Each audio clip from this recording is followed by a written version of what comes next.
এর উদ্দেশ্যে আমরা আল্লাহর ঘর মসজিদে একত্রিত হয়েছি।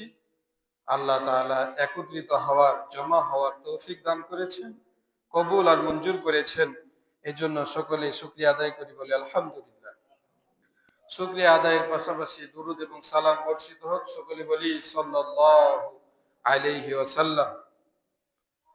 সম্মানিত মুসল্লিয়ান ইকরাম,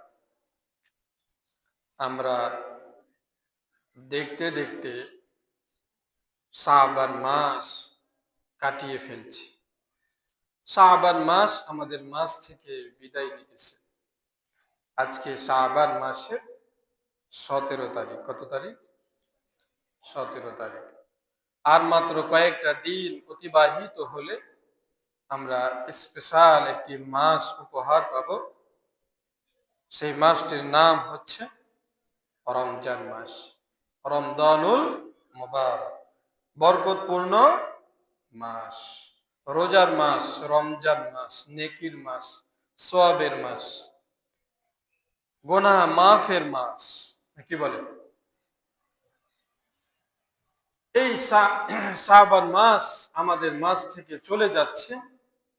সামনে যে রমজান মাস চলে আসতেছে, আর মাত্র কয়েকটা দিন।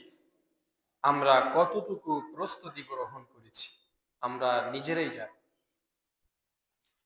সামনে যে একটা মাস আসছে, এই সামনে রমজান মাস যে আসছে, এখন থেকেই কি আমাদের মাঝে আনন্দ কাজ করছে? ঈমানদার যিনি ঈমান এনেছেন, আমানু বিল্লাহ, আল্লাহ তাআলার প্রতি যে ঈমান এনেছে, বিশ্বাস স্থাপন করেছে, তার ভিতরে রমজান মাসের 1-2 মাস পূর্ব থেকেই একটা অন্যরকম কাজ করবে। এটাই হলো ঈমানের আলামত। কিসের আলামত? ঈমানের আলামত। যখন আপনার ঈমানের পাওয়ার, ঈমানের কাজ যখন আপনার অন্তরের ভিতরে হতে লাগবে, তখন আপনি বুঝবেন আপনার ভিতরে ঈমান কাজ করছে। যদি আপনার রমজানের প্রতি মনটা নেই, রমজানের প্রতি চাহিদাটা নেই, রোজার প্রতি দৃঢ় আগ্রহ বাড়ে, যা আগ্রহ ছিল দিন দিন আরো আগ্রহ বাড়তে থাকে, তাহলে বুঝবেন আপনার ঈমানের কাজ চলছে।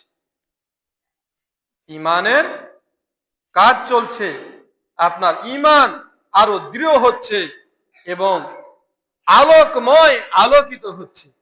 আপনি নিজেকে পরিবর্তনের দিকে যাচ্ছেন।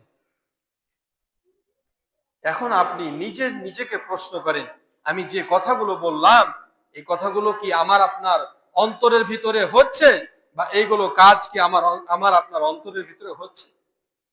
যদি হয় আলহামদুলিল্লাহ।